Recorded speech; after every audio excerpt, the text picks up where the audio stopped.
Welcome to Persons of Interest. I am your host, Derek Dockett.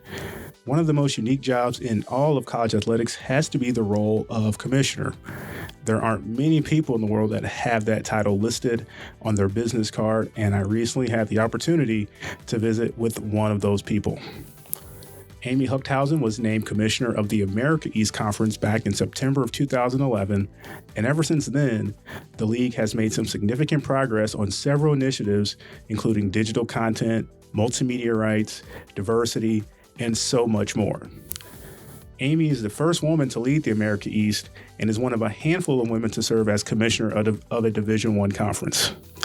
In this episode, she discusses her career prior to being named commissioner, the strategy behind the several initiatives that they've taken on at the conference level, her work on earning her MBA, and of course, I had to ask her about that one time when America East member and number 16 seed UMBC took down number 1 seed Virginia in the 2018 NCAA tournament. Here's Amy Huchthausen, commissioner of the America East Conference, here on Persons of Interest.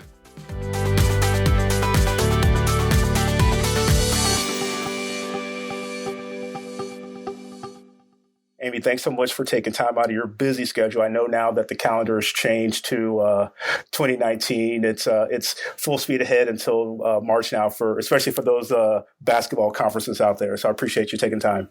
No, thanks for having me.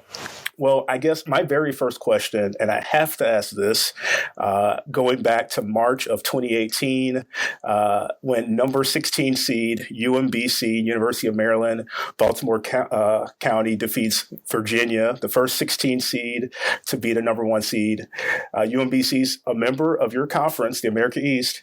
What is the commissioner doing, and how does the commissioner of the America East Conference react to UMBC's win over Virginia?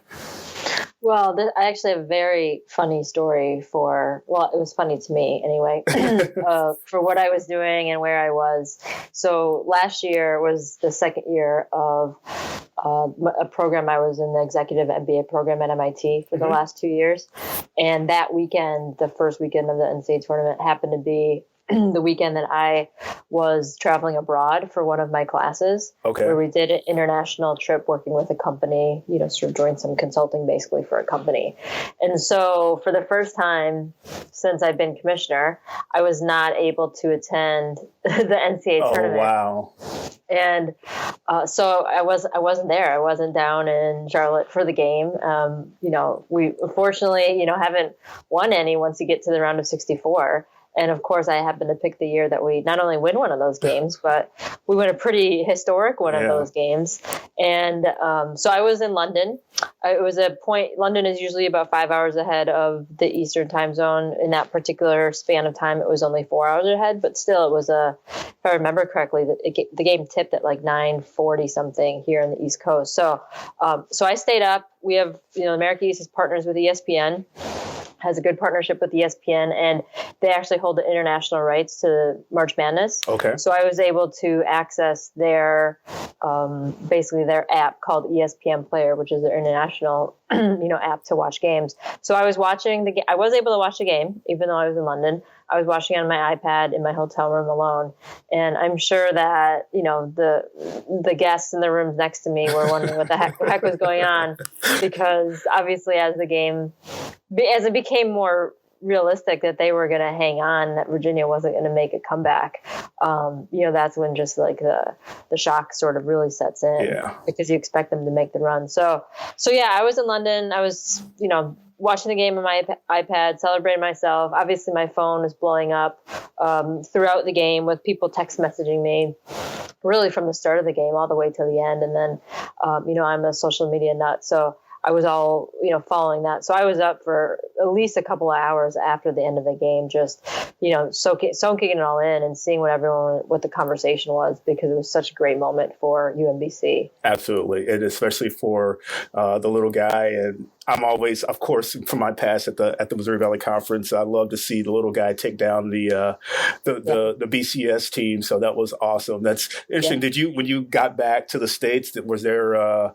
any face face-to-face? Did you go to campus there, or was there any opportunity to interact with those student athletes and the team directly there at UMBC? You know, I didn't get a chance to interact with the team until actually like this fall when I went down for the basketball tip-off dinner. And they, they lost a couple of guys last year, but a good core of their team is back.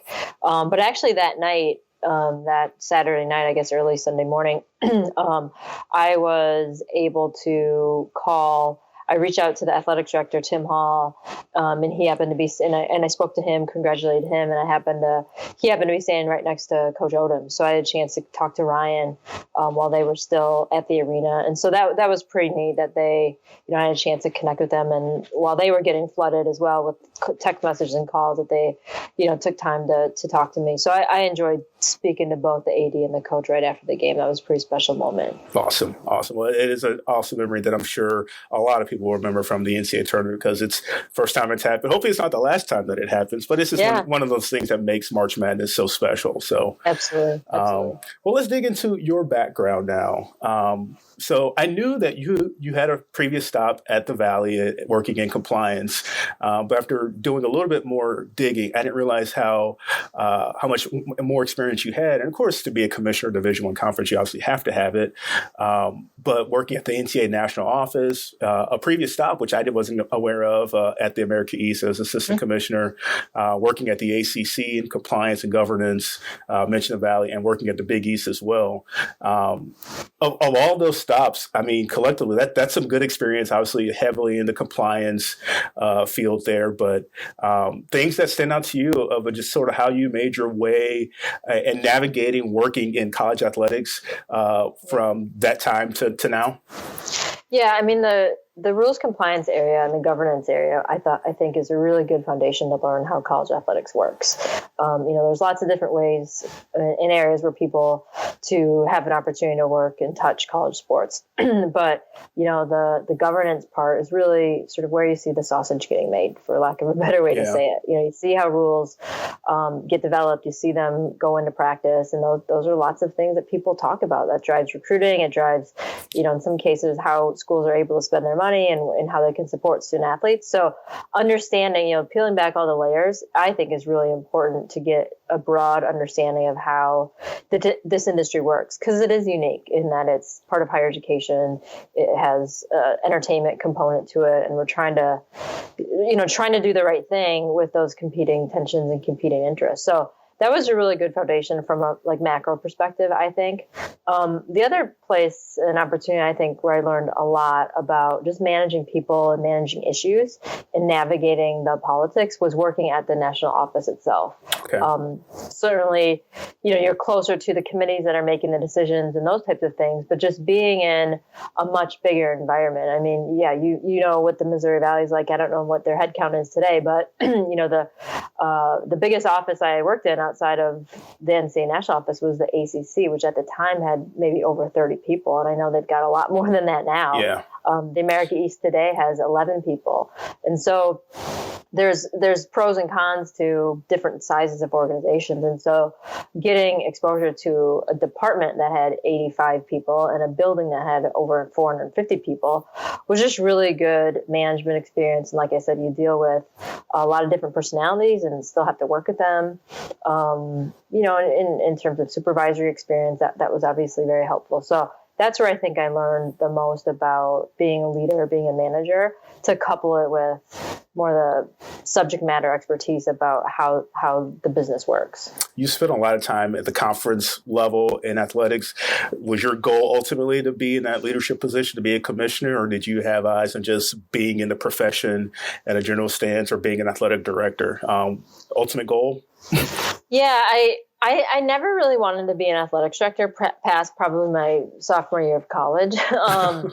I think I quickly realized where my skills were and where strengths were, and then where I was not strong. Okay. And I'm an introvert by nature. I'm very shy by nature.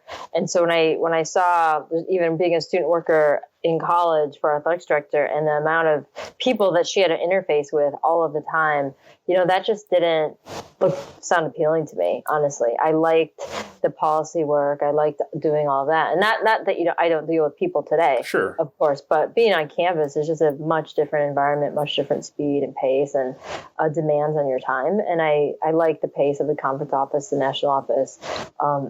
So that's where I think, that's a reason why I never really had aspirations to be an athletics director. In terms of being commissioner, I think, being in these conferences and you learn a lot. I like the conference work, like I said.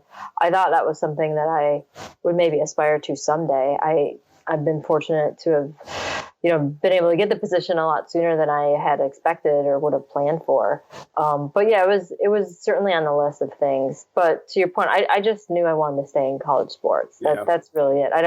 I've never been one to really look too far down the road because I don't want to miss any opportunities that might present themselves to me. And so I really tried to enjoy where I am, look a year or two ahead and that sort of thing. And so, this opportunity came up and I've been really enjoying it. So take if you can take me back when this opportunity does come up. Correct me if I'm wrong. Are you at the national office at that point when the position is open up? And what's the process like for you because you had previously been at the conference level there at the America East as assistant commissioner. Was that interview process, challenging, different than any others? Anything stand out? Because I know, like I've mentioned, working at the conference level is different than working at a school, and that's all I know because I never worked at a school in my previous stop at the Valley. But I'm thinking of how when I got the job at the Missouri Valley Conference of how that was for me. I can imagine what it is for a commissioner who's talking to athletic directors and presidents and things like that. So exciting opportunity for you and one that you jumped at the chance, or did someone have to talk you into it? What was that like? Yeah, it was one of the things. I got the call about the position because they had hired a search firm, and one of the presidents that I had met when I had been at the America East, for that first time, had given my name to the search firm. And so the search firm called me and I got the call, and I remember immediately thinking, like, this is silly. I'm however old I was, I think 34 years old. I was actually working in Division III matters at that point in time at the national office. And I had only a rules compliance background. And when you look at the job description, there wasn't a lot of rules compliance in the job description. It was a lot of external men's basketball, media rights, and that type of thing. And so I immediately just dismissed it in my head. And I called one of my best friends who works in the industry and said, hey, I got a call from the search firm. And before I could even spit out, isn't that ridiculous? She said, well, you have to submit. And so I just quickly was like, yeah, of course I do. Of course I do. So I did. And so just those subtle shifts, I think those are the moments that can really change the course of your life. And so, I submitted my stuff. I never really thought I was going to get the job, and I don't think I'm being, overly self-deprecating or what have you, but my experience really didn't match fully what they were looking for. But I thought, this is a really great opportunity for me to go through a search with a search firm, something that I had never done before and would probably have to do at some point down the road. And if I, get a phone interview or a first interview, that's great.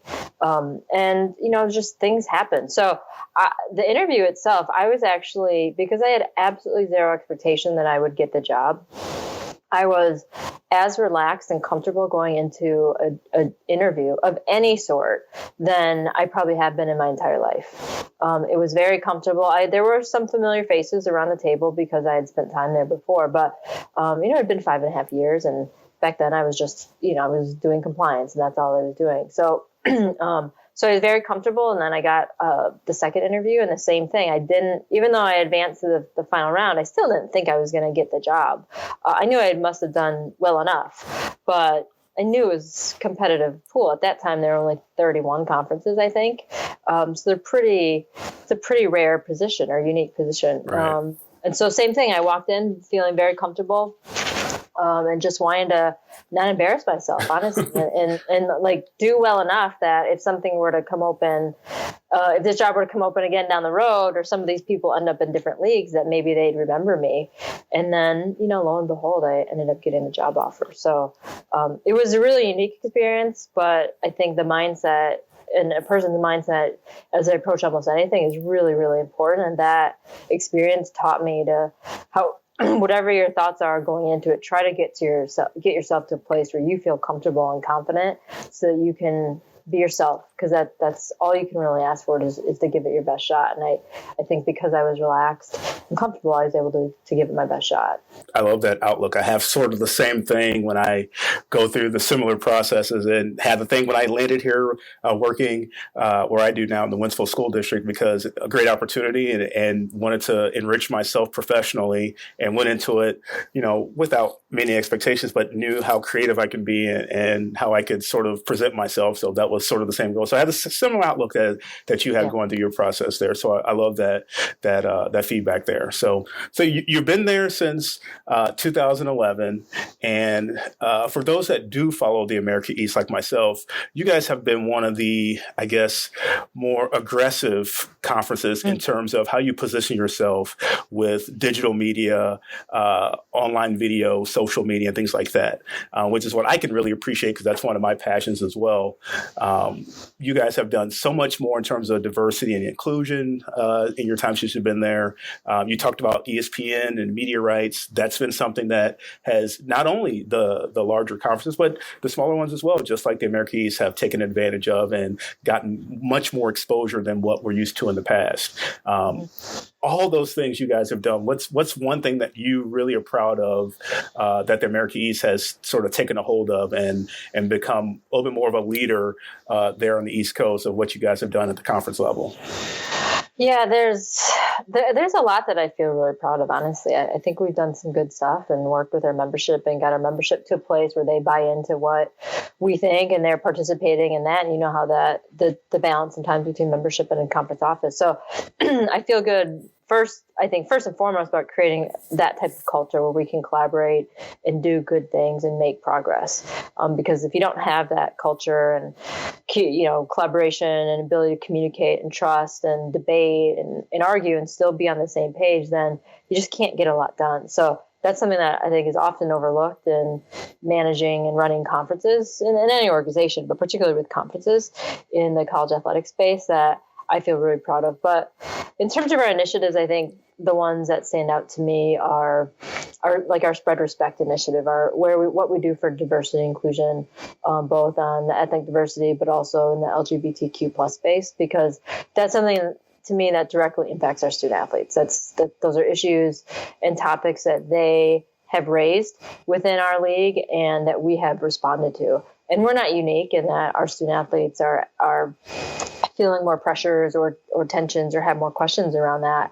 But I think we're unique in how we've responded to that and allocated conference resources, both in time and money, to do things to support them, even if it's just showing them that you care and you respect them and that you'll try to help them, because we're not subject matter experts in any of those things. I mean, we run sports. We know sports. But just to be visible supporters of student athletes of all different stripes, races, colors, and sexual orientation and all that, I think has, as you said, I think has set us apart. And not, like I said, not that other conferences don't support their student athletes in that way, but I think how you do that is really important. Right. And you need to do it in more than just words, especially in this day and age. And so that's something that I feel really proud of, and I hope continues to be, one of the cornerstones of our league long after I'm gone. That's awesome. I've always appreciated just how just out there you guys are willing to try some of those initiatives and give it a shot, because I think so often folks are, worried about how things will look and how things get portrayed, but you guys are aggressive. You do it and they've worked, and you guys have really, really been forefront in doing that kind of thing, because a lot of folks, I feel like that, they do put too much thought into it, and making a mark can sometimes be more powerful than, doing it for a different reason. So, it's just, I can't speak to why some people are more sort of restrained or conservative on those types of issues, and people have different, we're also in a very progressive part of the country geographically, compared to other parts of this country. So that, that creates an environment where this is more of an open conversation from our student athletes, athletic directors up to our presidents. But you're not going to you can't handle these issues in a perfect way. No organization does. But I think it's better to try and better to show that you care. And I think people will respect that, even if you get some bumps and bruises along the way. If they know you care, that's the most important message. And when these kids are 18 to 22 or 23 years old, I think that's what they're looking for these days. And they want leadership that is willing to just support them. It doesn't have to be a political statement on anything. It's just, do you support me? Do I feel comfortable at this campus or in this conference? And I think that's what we're trying to communicate to our student athletes. So you mentioned that you yourself actively use social media. I guess before I even jump on that, your favorite platform to use, I know you're Facebook, you're probably Twitter and Instagram. I don't know if you're Snapchat. Yeah. Do you have a favorite one that is your go-to? I go back and forth between Twitter and Instagram. All Twitter is great for messaging because it's a bigger reach. You can use your words. There's lots of things, but it's polluted with a lot of other things as sure. well. There's a lot of clutter on Twitter. I like photographs, so I do like Instagram. I like images and those types of things. So I probably, if I wasn't looking at it through the lens of a commissioner, I would say Instagram. Yeah. But through the lens of a commissioner, understanding how we need to and how I need to use those platforms to extend our brand, then Twitter's probably would be my favorite.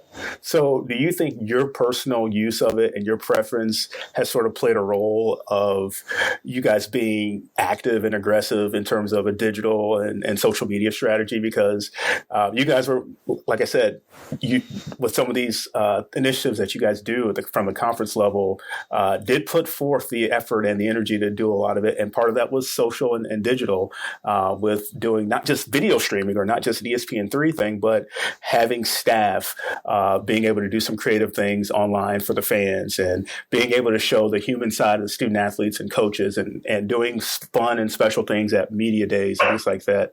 Do you think your personal sort of reflection there has a look on that? Yeah, I absolutely think that my interest and use of social media has been at least one of the contributing reasons behind, why we do what we do. I think every leader has a chance to shape their organization based on, what their interests are and, how they see the organization growing. So I definitely think that's been a part of it. I just saw, because I paid attention to it personally, I just saw a great opportunity for us as one of many other mid-major conferences and several just in the Northeast and Mid-Atlantic region, saw social media as a way for us to grow our brand with, relatively not spending a ton of money. I mean, the fact that you can generate your own content is one of the things that makes social media so powerful and has equalized it or allowed, some of our mid-major conferences to do some things that, we just couldn't do 10 or 15 years ago in terms of reach and content generation and all the tools that didn't even exist then, but just getting your message out. So I saw that as an opportunity for maybe us to differentiate ourselves. And, in our part of the country, we've got 5 or 6 geographic peers. And, our view or my view is that I want to be better than them. We're all competitive people. And so I can't control, and this by being in a conference office, you can't control who wins games. Right. We don't hire coaches, don't fire them. We don't recruit players. But what we can do is grow the conference brand. And so we were going to, in terms of the things that, sort of control the controllables, we were going to try to control our brand and grow our brand better than all of our peers in our part of the country. That's and so, awesome. Yeah, it was shifting some resources internally from the traditional sports information view and and getting people on our team who understood social as a tool and not just another like delivery mechanism, if you will, for getting out scores and updates. So, once we hired our first social media person, he really was instrumental in getting us focused and getting a strategy down. And we've been able to continue that and grow that area. So much so that we don't really call it our communications team anymore. We call it our content team. And it's just subtle things like that in terms of how we do our work. We've got other staff members in our office who are on social media, and we don't require them to use it, but they know how important it is to our brand as they're running championships or they're running our spread respect stuff or working with SAC, that any time we have a chance to put a message out there about the America East, that's going to reach some people. And so, we've been very intentional about it. I know I drive our staff, particularly in that area, probably crazy sometimes because I am on social media a lot. I use it to get my news and information. I don't watch the news as much as I used to anymore. So, but I think that keeps us fresh, keeps us current, and keeps us moving forward because, as you know, that space is changing so rapidly. Absolutely. You can't just take a month off without understanding what's going on in the industry and what the latest gadget or platform or tool is. So it's been a lot of fun. I think it's worked pretty well for us, and I hope we can continue to, be a leader in that area. Yeah, and it shows. I mean, like I said, you guys are creative and you have some fun with it, but also showing the student athletes the human side of them is great. One of those other aspects of the marketing and digital media part of it, you guys underwent a little makeover too in your time in recent years, updating the conference logo. What was that project like? Yeah, that was a lot of fun. It happened in my second years when we underwent the sort of market review, market study, and then ultimately came out with a redesigned mark and logo and tagline and all that stuff. It started because we didn't have an identity as a league. There wasn't a lot of goodwill, even among people in our membership, about what the America East was, and so we had some really deep conversations across our membership, talk to external stakeholders. We use the services of an outside agency to really run point on all of this for us. And through all those conversations, themes emerge about what makes America East great. What are people proud of? And so then they take all the information and they use it to design a new mark and logo. And that's what came out in the summer of 2013, I believe. So we're over 5 years in now, which is pretty crazy to think about. But those assets were also incredibly helpful for us as we ramped up our social media game, because you need dynamic marks and looks and images to be able to communicate a progressive brand, and that's what we're trying to accomplish. And so our previous logo wouldn't have done that, wouldn't have allowed us the same capabilities as our new one does. So it was a confluence of a refresh mark, some good messaging behind it around our 3 pillars platform, and then that exercise, getting our membership on board and building the culture. All of those things came together at the right time to really roll it out in a disciplined, consistent way. How difficult was it to choose a new logo? Did you have a ton of options to go through and figure out which one made the most sense? Oh yeah, they showed, hundreds of different options. But as I think back on it, actually, getting down to the final couple, maybe 2 or 3, was actually pretty easy. And then, like anything, you sleep on it for a day and get a couple more eyeballs on it, and it became pretty clear which one, the mark that we selected was the right one for us for look, colors, what we were trying to communicate, and all of that. So it was actually a lot easier than I thought. It was very fun. It's a great process to work with creative minds like that. I like to think I'm a little bit creative, but I'm certainly not creative in an artistic sense, like people who do that, for their full-time jobs. So There's a lot of fun to learn about that and how they use visualization and colors to communicate words. So that was a good learning experience for all of us. So we talked about basketball at the start, at the very top with UMBC, but I think in my part of the country, where I am here in the Midwest, that lacrosse, it's growing, but it's definitely a big thing where you guys are in Massachusetts.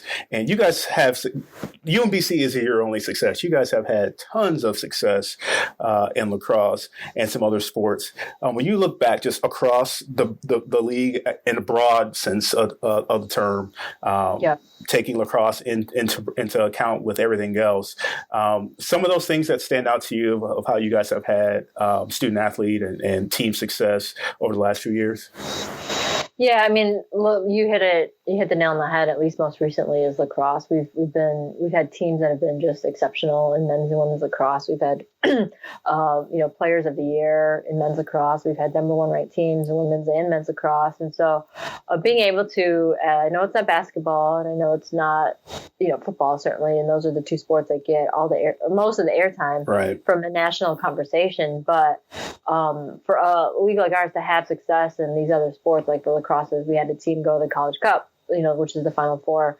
For men's soccer, we had a team reach the Final Four in field hockey. We had a team go to the College World Series, which is in my first year, which was just insane. That's right, yeah. First team in the Northeast to go to the College World Series since I don't remember how long, but a really long time. So it's been great to have those moments where you do find national success and to see our student athletes, not just in those teams that go. Obviously, they're excited and it's nice, and it's not just nice, but it's great that they can be rewarded for their hard work. But it's really great to see all of our schools and student athletes from other sports jump on the bandwagon and really get behind the league. So when UMBC goes to win, on social media, we're seeing, tweets from, basketball players, certainly in our league from other teams, but then lacrosse players talking about UMBC or volleyball student athletes from other schools talking about it and knowing that that's part of the league and knowing how special that is for the America East. So that community is something that I really enjoy by being part of a conference. And yeah, you have to get some wins to create that community. Everyone likes winners, and being, winning, elicits some good positive feelings. And so it's been fun to have enough of those successes in my 7 years here to do that and create that community, sustain that community over time.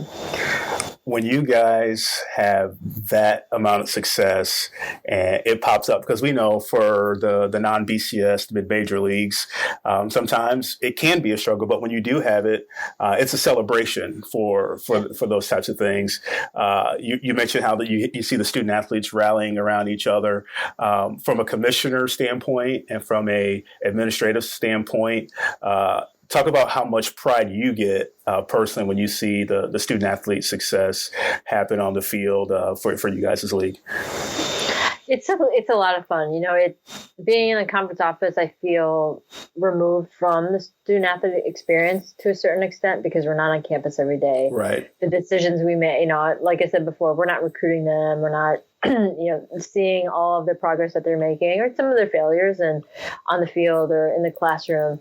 But I like to think that we're helping our schools and enabling our schools to provide the right kind of environment based on some of the things that we're doing. And that also is the reason why the inclusion initiatives, the mental health initiatives that we're doing, I think are important because it is an opportunity for a conference to provide direct impact to a student athlete experience. And it's really hard to do that otherwise. I've always said I don't want people to remember the America East as just those people that showed up at a conference championship and handed out a trophy.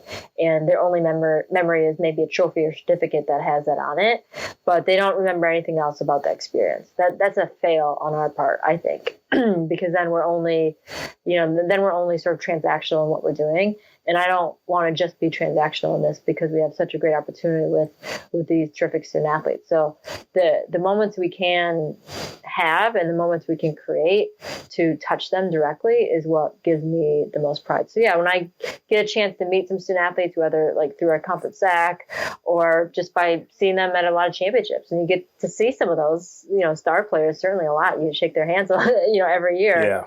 Yeah. It's really great to see them have success on the field. It's great to see them, talk about their majors. We had an intern in our office this year who's a former swimmer at Vermont, and she had a great experience by being on the Vermont Student Athlete Advisory Committee. She was on the Conference Student Athlete Advisory Committee. That's how she met people on our staff. That's how she met me. And we created an opportunity for her because I think that's what we're here to do. And so if we can continue to, generate those types of relationships from a conference, I think that will help set us apart too from other conferences. I think one sort of thing people don't often get and understand is the role that the conference office actually plays in college athletics. Of course, we all have different roles. You're administering the conference championships and things of that nature. But especially as the commissioner, you've got a pretty significant role. I always joked with Commissioner Doug Elgin at the Valley that, he was sort of like, we had a communications team, but he was the spokesperson. Most media folks want to talk to him about what the league is doing and things like that. Do you sort of find yourself in a similar situation there? And my follow-up to that is, on a day-to-day basis, because I know you mentioned, dealing with things like media rights and dealing with compliance, and now you're doing, you may play a role in scheduling for some things. On a day-to-day basis, what do you think you spend your most time doing in the commissioner role there? It's a good question. I'd never have a good answer for. And it's probably different every day. I know that for a fact. Yeah, of course. And lots of jobs are different, right. Are different every day. But where I spend most of my time, it does vary by year. It depends what the objectives and priorities or goals for the league are in that given year. In the year that we were working on our media rights renegotiation, that was top of mind. I was doing something for that probably every day. But now we're not in that phase. But now we're in a phase, at least for us, is building out some of the initiatives that we started and making them, like I said, making them sustainable. It's easy to announce something and launch it and say, oh, we're going to do this. But then you actually have to do it. And when you have a small staff, you have to manage the number of new initiatives that you introduce and build out the ones that you have. Otherwise, you're not going to be successful with any of them. And so we're spending this year doing a lot of the building out of our Three Pillars Academy, building out our alumni network, building out our mental health initiative, so that they can be strong and continuing programs. So I spent a lot more time working with our staff on some of those things, especially because the last 2 years I've been in school, as I said before, and my time was stretched a little bit more than it is this year. So I've been in the office a little bit more, but I'm also traveling more than I have the last 2 years as well, to make sure that, to your first question, people do want to, as the commissioner, whoever it is, whether it's me or Doug or whomever, that's generally the person that people want to talk to about things. And so you are the spokesperson of your conference. And so that's both in the traditional sense of responding to inquiries from media or reporters, but it's also making sure that you're visible in the industry and people know who you are, who the America East is, because you're, by nature of the role, you're the most visible person in the organization. So it's important for us as we try to grow our brand and stay out front on the digital and social media that people in that space know who I am. It's part of that. That's really important. I think how we do things. And so, those are important things. And because I haven't been able to travel as much the last 2 years, it's also just getting back to our campuses a little bit more, going to some more basketball games that I wasn't able to go to last year. And so those are the things that I've been focused on this year. But it does vary, certainly varies by day, but I sort of look at it as each year, what are we trying to accomplish this year? And making sure that a majority of my activities and time are spent on trying to help those things move forward. I love the fact that you mentioned talking just generally speaking about how, for most commissioners, that is a thing of being the spokesperson and things like that. Because from an outside perspective, my role when I was at the Valley was sort of to be as many places as I can. And here you are saying that you're now traveling as much now that you're not working or completed the MBA. When you are out, do you make a point to get to campus as much as you can throughout the academic year, or is that just something where it's event driven, or what's your strategy on getting out to all the schools in your conference? Now is in my, this is my 8th academic year. Now is different than the first couple of years. Okay. In the first couple of years, I was on campus a ton. It wasn't only event driven or special event driven. I was out a lot. I think I visited each campus, at least twice every year. I wanted to get to a home basketball game for men and women, each year. That's a lot of travel within a few months. Absolutely. And that's just during basketball season. I went to all the championships So that was really important to me early on. And that's part of building relationships and making sure that folks on campus understand what we're trying to accomplish as a league, and knowing that we need them to get on board and want them to get on board as well. And then as you move on and establish yourself, you don't need to go to every basketball game. That's one of the reasons why I don't really have an interest on working on campus, because I don't want to have to go to every, not just basketball game, but volleyball game and fundraising event and tennis match. So I've been more selective in that this year, but there are still, whether it's a big game that I know there's going to be eyeballs on, that I'll try to get to this year, or if, it's a chance for me to visit with an AD and a president at the same time, I'll do that. So I am a little bit more selective on my campus visits this year. I have really enjoyed getting back to our conference championships this year, because, I'll be honest, in the 2 years that I was school, I really shut down a lot of my travel, and our membership understood that. It was for a good reason. I wasn't off partying. I was studying or in class. And so I really did miss, though, going to our conference championships. So, getting out this fall to cross country and to soccer and that sort of thing was a lot of fun.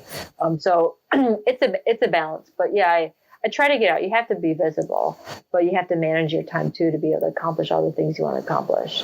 What was your decision making in deciding to go forward and earning that MBA? You finished up in June of 2018, correct? Yep. So yep. What was the mindset there of saying, I'm going to go for this and I'm going to do this? What was there something did a light bulb go off, or just you saw the opportunity?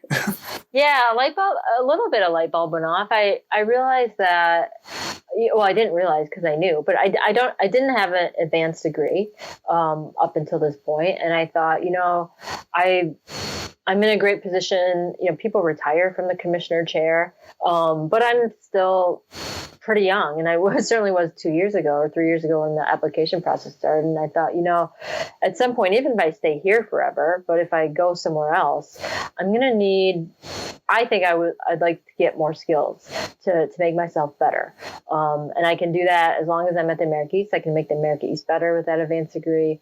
But it'll be good to have an advanced degree, especially working in college sports and part of higher education. I think that's important because so many people now, especially the entry level people, a lot of them have master's degrees. Yep, and absolutely. So, I'm hiring, interns or entry level people who have master's degree, and I don't have one.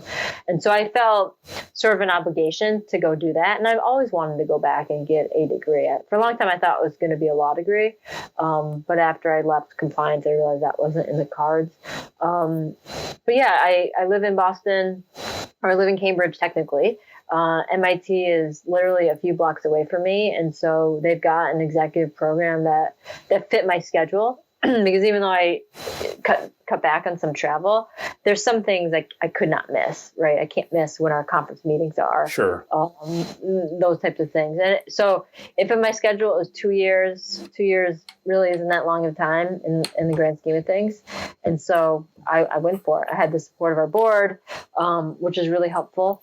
One thing is you don't have to convince college presidents that an additional degree is important to have. So, they understand. They understand. They understand. So that's why I went. I wanted to, I think it's important for me to keep learning and growing. And that was an opportunity for me to do it. And it certainly was. I mean, it was a fantastic experience, and I wouldn't trade it for the world. It was, even though the 2 years of it was sort of a grind, it was absolutely worthwhile. I was going to say, what's that like now? You're furthering your education, and also, I mean, you're commissioner of a Division I conference. Like, how are you managing your time and juggling your responsibilities and trying to keep both afloat? Yeah, I mean, I think there are a couple of components. One, the support of your bosses, and that, in this case, my board was helpful because they knew that, I wasn't going to be traveling as much. I'd be out of the office a little bit more because of class. And, the good thing about being commissioner, the sort of the boss, if you will, or in charge of any organization, is that you are that person. So you get to sort of set your schedule. And I take the approach generally with our office of having a fairly flexible schedule, letting people work where and when they can be most effective, especially being in a big city. There's commute issues and all these types of things. So I want people to feel comfortable and not feel stressed about getting to work or not being able to get to work. So we're already pretty relaxed in that way. And so having discretion with schedule, I think is really important. It's important for me to be effective. And so I do that for our staff. And so because I do that, I was more easily able to adapt my work schedule with the school schedule. And just like anything, if you've got a lot of things to do, and with deadlines, you figure out a way to make sure you plan appropriately and prepare and get it done. And so it was all that at, optimized at the highest level possible to get it all done. There were points that were difficult for sure. But having a great staff, having a supportive board and good membership and really good classmates on that side of things made it not easy, but made it manageable and made it still enjoyable too. Very cool. Very cool. Well, I really appreciate your time. I'm going to finish up here. What I've been trying to do with my guests is at the end, ask 5 questions that I want you to think. And the first thing that pops in your head is I want you to answer with, all right? Okay. All right. So my first question is your favorite vacation spot. If you get to take a vacation, hopefully. Yeah, I do get to take a vacation. I have a place out in Cape Cod, so my Cape Cod place. Very cool. Favorite restaurant? I know you're in the Boston area there. There's got to be tons of favorites, but your favorite? Oh, man. My favorite restaurant is, I'm going to say Shake Shack. Oh, okay. We have one of those in St. Louis, and I've yet to go to it. Oh, good for you. I've yet to get it, so I need to do that. All right. Favorite professional sports team?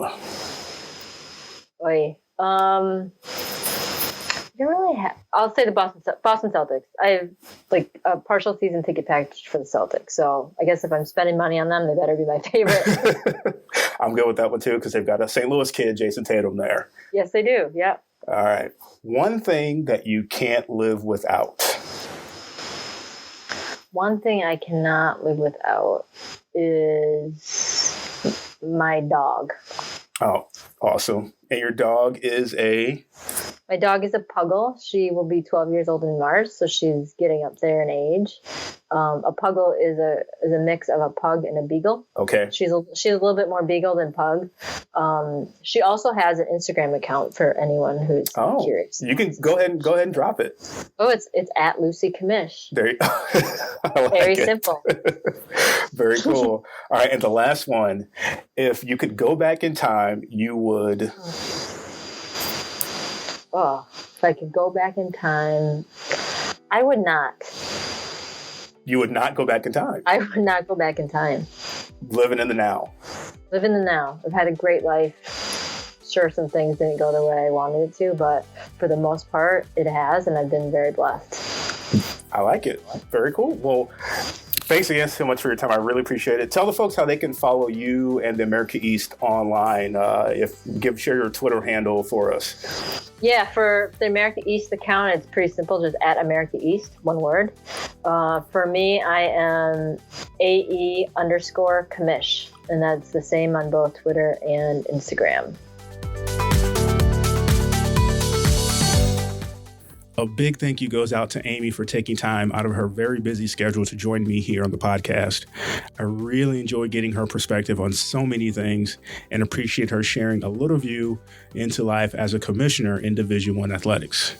I'm sure a lot of people think they know the role of the position, but for people that actually live it, especially in this period of college athletics, it's a completely different story.